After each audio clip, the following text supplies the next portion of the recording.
That's Venezuelan President Nicolas Maduro speaking about the loss to his Socialist Party in Sunday's legislative elections. Voters overwhelmingly gave their support to Venezuela's opposition. Welcome back to The Heat. Joining us now from Philadelphia is George Ciccariello-Maher. He's a political science professor at Drexel University and the author of We Created Chavez, A People's History of the Venezuelan Revolution. And here with us in our Washington, D.C. studio is Mark Weisbrot. He's co-director of the Washington-based Center for Economic and Policy Research. Thanks to both of you. Mark, we just heard those comments there from Nicolas Maduro, fighting talk. He's just not going to roll over after this result. He said he will reject any law that frees prisoners. There are also moves in Venezuela to replace Supreme Court justices. And we know that any law that's, or any legislation that's submitted by the legislature has to go through the court to be approved.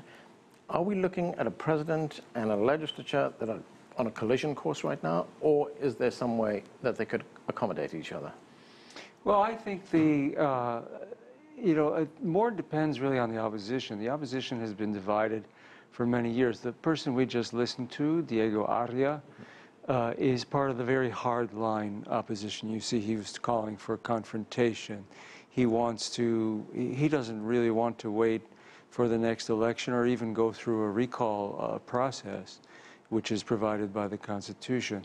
The opposition in Venezuela has been divided on this question for many years, going back to the whole decade in 2000, well, even before, from 1999 to 2003, they had what opposition leader Teodoro Petkov called a strategy of military takeover. And they tried the military coup, they tried an oil strike, which crippled the economy. They tried to overthrow the government in those means. Then they went the electoral route for a short while in the 2004 referendum. They lost by a large margin failed to recall the president. Then they boycotted the parliament, so they had no representation for 5 years. Why did they boycott the parliamentary election in 2005? Because they claimed falsely that the 2004 referendum was stolen.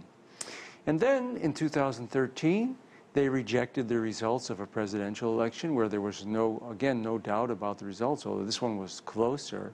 The referendum in 2004 was a landslide.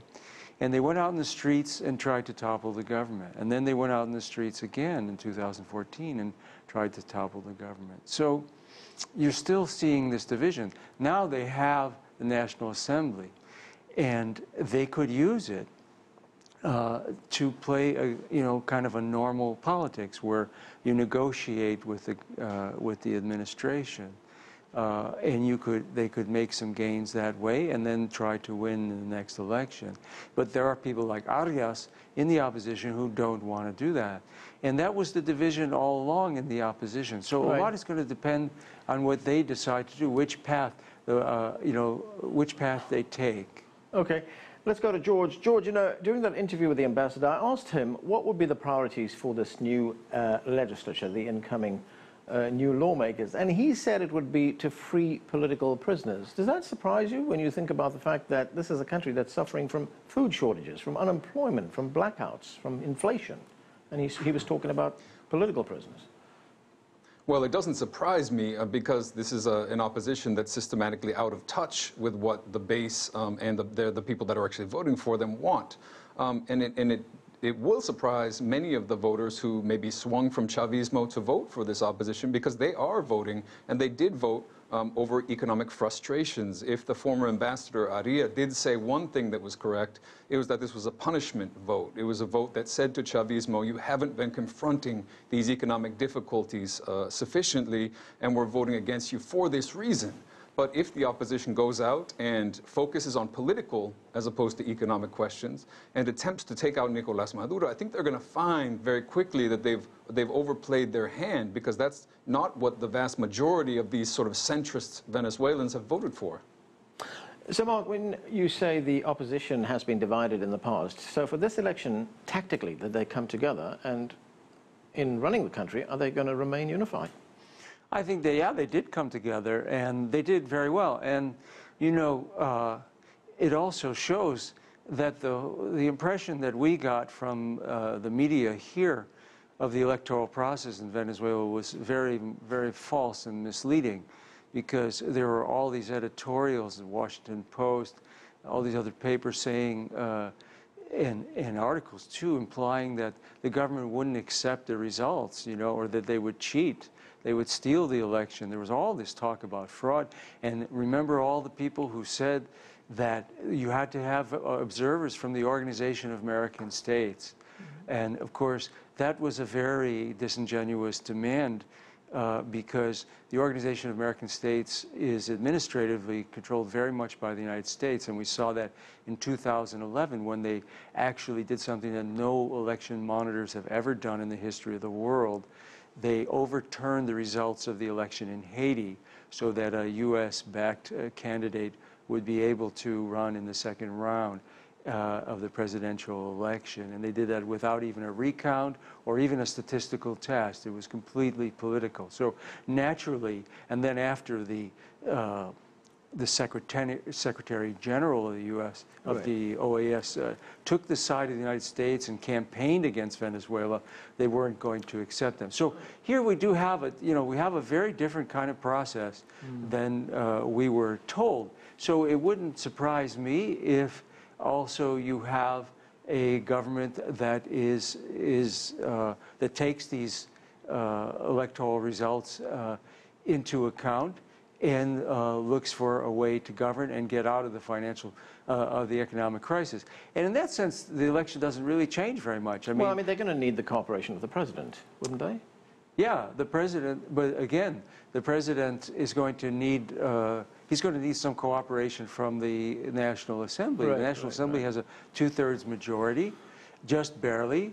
And again, that shows how committed the government was to the electoral process, because that was very close. They just barely made the 2/3 majority. They don't even have one vote margin. So they could have challenged the result in some close district or tried to cheat. They didn't do anything like that. So they have a 2/3 majority, and they can do all these things, you know, like remove Supreme Court justices. But most likely what's going to happen, I would think, is that the government will get some of the moderate opposition that wants to work within the political system to avoid having that 2/3 majority. Okay. George, you know, as you pointed out a moment ago, this was a punishment election as far as President Maduro is concerned. But to what extent was this a referendum on his rule? I mean, it's very clearly a referendum on economic policy. Let's be clear about that. And I think to a lesser degree, a referendum on the kind of the real failure of the Venezuelan government to communicate very well with the grassroots, to communicate with everyday Venezuelans. The narrative around the economic war, which is essentially the term that Maduro uses to describe what's going on in the economy, is very misleading unless we understand that war to be a multiple one that involves many different factors, including errors and misguided policies of the government itself. And so to the extent that the Maduro government fails to recognize its own mistakes and errors when it comes to this election, again, it's not just about Maduro, it's about a process of bureaucratization within the party. It's about a gradual feeling that the leadership has become out of touch with the grassroots. And what Maduro and others need to do is to really listen to the grassroots, and even more so to put those grassroots, the grassroots movements, the social organizers in the driver's seat to help come up with better solutions to the economic problems and better solutions that are able to mobilize those people that voted for Chavismo in the past, who were excited, excited about this process and understood why it represented a new course in their history, and who yet have gotten frustrated over time. All right, to be fair, though, it's not Nicolas Maduro's fault that the economy faltered in so many ways. I mean, he didn't predict that the oil price would fall so badly, but I guess his problem and his party's problem was they didn't diversify the economy. Are we going to see that happening now? Well, that's part of the question. They didn't diversify. They also didn't respond quickly enough to these economic challenges as they emerged. And part of the problem was that there was this tendency to put off controversial or radical economic moves in an attempt to maintain political support and, for example, to win this election. But clearly that rationale has not paid off. The pragmatic approach of avoiding hard decisions did not lead to any kind of victory. And so really the only way forward is straight talk when it comes to the economy and a return to the base, to the grassroots of this movement. Mark, are we going to see Maduro change course now? I hope so. I think probably, I mean, in that sense, the situation is very much like before the election. If the government doesn't fix the economy, they're going to lose power because these are serious problems. And if they do fix the economy, they'll probably gain popularity relatively quickly. And it is fixable, like even with oil prices where they are now, right, they should be able to cover their imports. The problem is, the main economic problem, and it's been like this for now 3 years, from which almost all the other problems are derived, including the inflation and the recession, is the exchange rate system. That has never been sustainable now for several years. You know, they're basically giving away foreign exchange at 6.3 bolivars to the dollar. And this is not a realistic exchange rate. You can't do this. So tens of billions of dollars are leaving the country, and that's why they don't have enough to pay for imports. That's why they have shortages. And the inflation is also a result of that as well. The shortages cause the inflation, and then the inflation feeds into the black market dollar, which also then causes more inflation.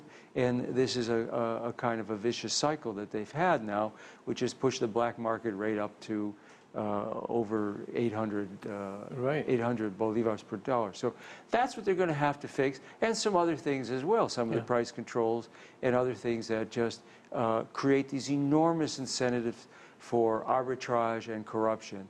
And that's really what they have to do. All right, let me go to George quickly for a closing comment. And George, you know, it's a question I asked the ambassador as well. The Socialist Party now, of course, is going to engage in some soul-searching to find out what went wrong and where they go to from here. What about Maduro's job? Do you think he's going to keep it? That really depends on how he responds. And, you know, the reality is we need to recognize that Maduro still wears, in many senses, the halo that Chavez bequeathed to him. People still see him as the leader. Even if they're critical of the way that he communicates and the way that he's dealt with some of these things, they also see him as a better option than some of the other powerful elements, let's put it that way, within Chavismo, within the Socialist Party. So one of the questions is going to be, how does this play out? Is there a recall in which Maduro is removed and Chavismo can then turn and look for a new candidate from within the ranks? Are they going to be able to choose some kind of alternative leadership and develop a new system of leadership from within those grassroots movements? And the reality is that if they don't do that, there are sectors within Chavismo that are gaining power, that are gaining influence from corruption, that really are going to be able to throttle this process and prevent it from getting its feet back under it as it moves forward.